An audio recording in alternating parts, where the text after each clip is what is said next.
On the passages, in Romans 4:6, Paul tells us that God has given each of us abilities to do certain things well. Could be teaching, nursing, painting, just meeting with people that are grieving and being able to comfort them. Those are all gifts from God, and we need to use them. We all have a good gift. Sometimes we just aren't sure what they are.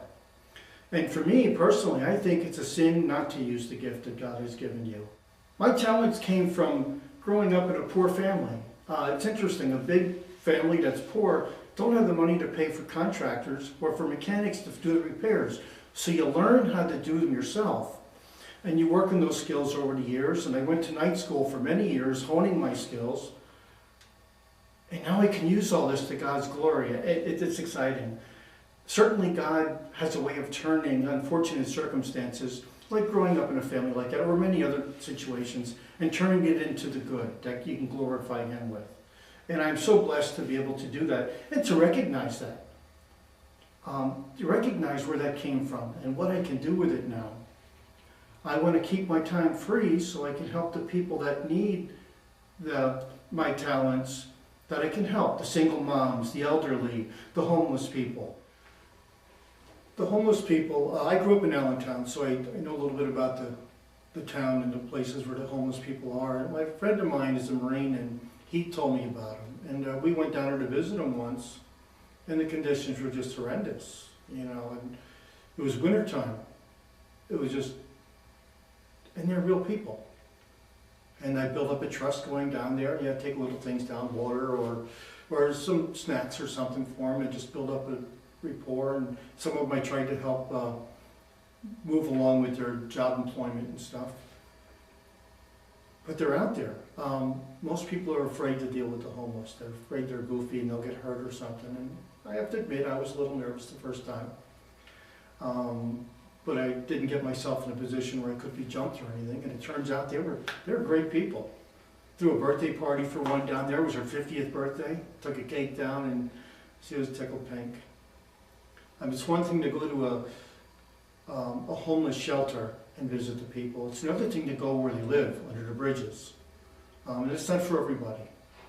But because I grew up in Allentown, I didn't feel threatened.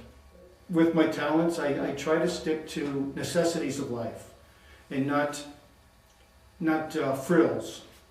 If somebody needs something fixed so the lights work or something, yes. Somebody needs some food, yes. But if they want to put fancy paint on something or something they really don't need for the necessities of life, honestly, it don't interest me, and I find a way not to do it.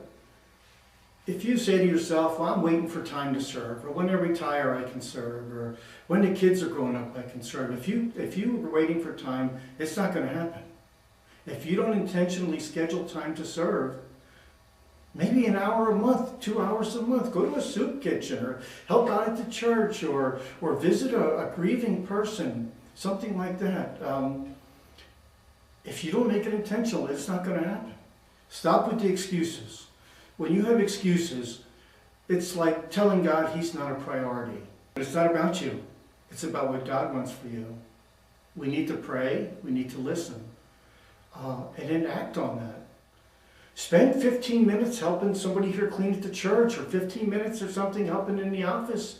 Go to a soup kitchen for an hour. Try a whole bunch of different things. And when you hit on what God wants you to be doing, you'll know it. I promise you'll know it. Because God will put it on your heart, and you won't be able to shrug it off. But you got to try. You can't wait for it to come to you. No excuses.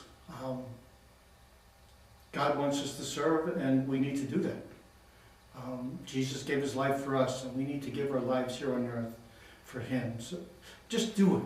You won't regret it.